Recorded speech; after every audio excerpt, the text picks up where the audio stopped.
যে ইমাম সাহেব জেলে আছে ওনাদের সন্তান না? জি বয়স কত ওনাদের? এগুলার বয়স 3 বছর, এগুলার 1 বছর। তো প্রিয় দেশবাসী, সন্তানের দিকে তাকিয়েও আপনারা ইনশাল্লাহ ইমাম মুয়াজ্জিনের জন্য দোয়া করবেন। যারা এইসব মিথ্যা মামলায় তাদেরকে ফাঁসিয়েছে, আল্লাহ যেন অবশ্যই সেই সব প্রকৃত আসামিদেরকে ধরিয়ে দেন এবং আমাদের প্রিয় ইমাম এবং মুয়াজ্জিনদেরকে যেন আমরা মুক্ত করতে পারি, ইনশাল্লাহ সেই দোয়া করবেন। আসসালামু আলাইকুম সম্মানিত ভিউয়ার্স, আমরা ইতিমধ্যে উপস্থিত হয়েছি হবিগঞ্জের বানিয়াচং দোকানটোলা। যে আমরা একটি ঘটনা জানি, ব্রাহ্মণবাড়িয়ার শাহবাজপুর হাবলিপাড়ায় যে ময়না হত্যাকাণ্ড হয়েছে, সেই ময়না হত্যাকাণ্ডে ইমাম মুয়াজ্জিনকে ফাঁসানো হয়েছে, তারা বর্তমানে জেলে আছে।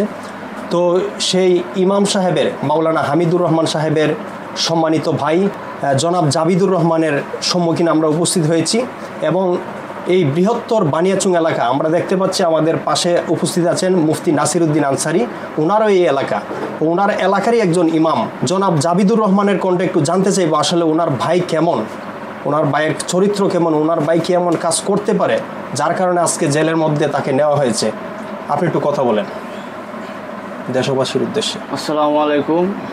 আমি দেশবাসীর কাছে আমার সকল আবেদন, আমার ভাই সম্পর্কে আমি কি বলবো। আমি যখন কুরবানি দিই আমার ভাইকে,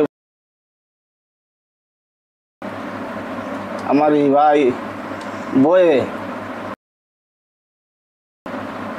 অন্য হুজুর আইনে এই গরু যুবকেরাই আজকে আমার ভাইকে এই মসজিদে এভাবে ফাঁসানো হয়েছে, যেভাবে অকল্পিত ঘটনা, যা আমার ভাই কিছুই জানে না।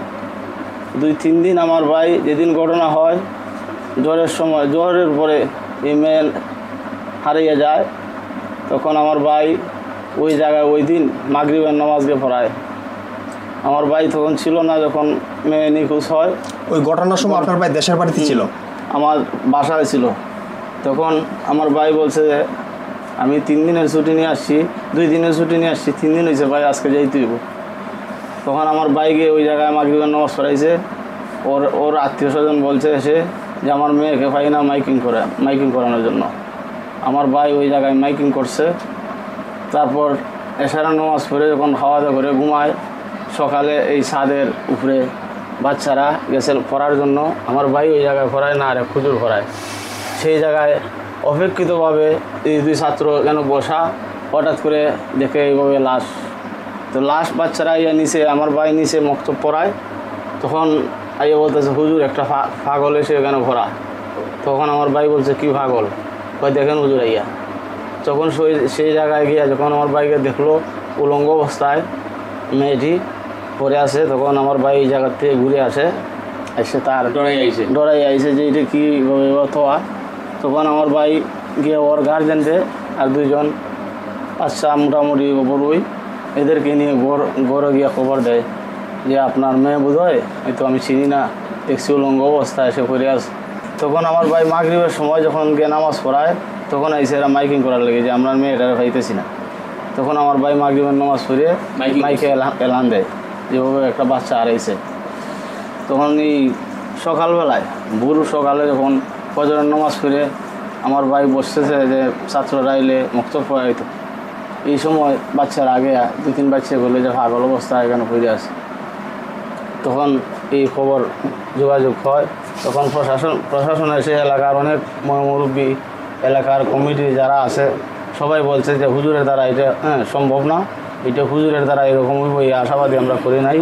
তখন পুলিশ বলছে, প্রশাসন বলছে যে আমরা জিজ্ঞাসাবাদের জন্য তাকে নিয়ে যাচ্ছি, তার কাছ থেকে হয়তো কোনো তথ্য ইমাম মুয়াজ্জিনের কাছ থেকে ভাইবো, এই হিসাবে নিয়েছে।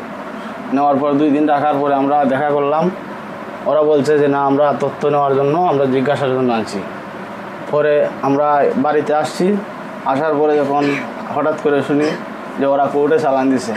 কোর্ট থেকে এরপরে আবার ওরা রিমান্ডে আনার পরে আমরা যখন গেলাম কোর্টে দেখা করলাম, রিমান্ড বাতিলের জন্য আবেদন করি এবং উলামায়ে কেরাম এখানে অনেক প্রতিবাদ করছেন যে তার নির্দোষ এবং এরপরও ওখানে তাকে রিমান্ডে নেওয়া হয়। যদি রিমান্ড নামে যদি কোনো ধরনের টর্চারিং হয় তাহলে আমরা প্রতিবাদ চলছে সারা দেশে এবং প্রতিবাদ সর্বাধিক চলছে। আমি সকল উলামা কেরামকে ধন্যবাদ জানাই আর আমার ভাই সম্বন্ধে আপনারা এলাকায় জানবেন, যত কিছু যদি কেউ কোনো খারাপ কয় আমার বাইরে, তাহলে এটার বিচার অন্তত আমি নিব।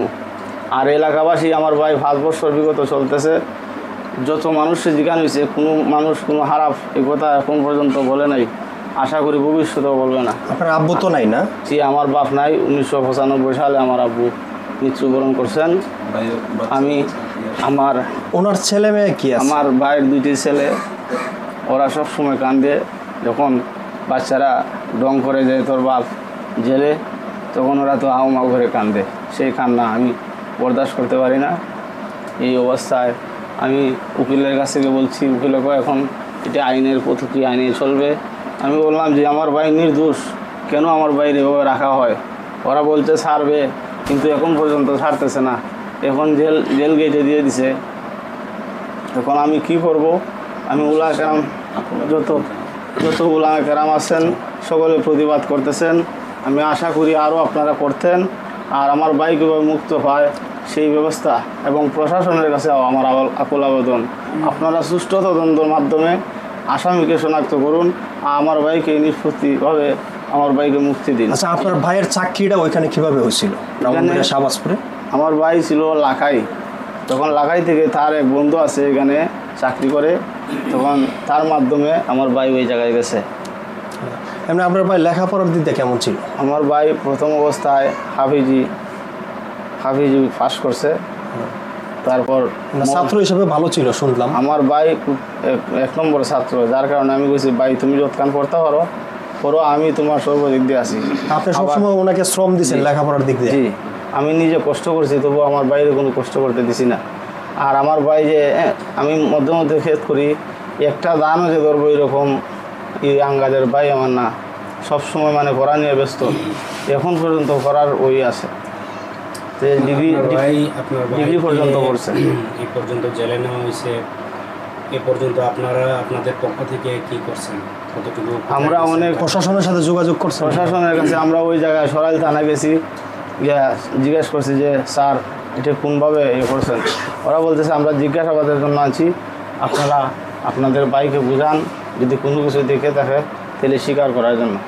তখন বললাম, আমার বাইকে বললাম রে ভাই, কোনো কিছু যদি দেখে থাকো তাহলে প্রশাসনের বরাবর বলো।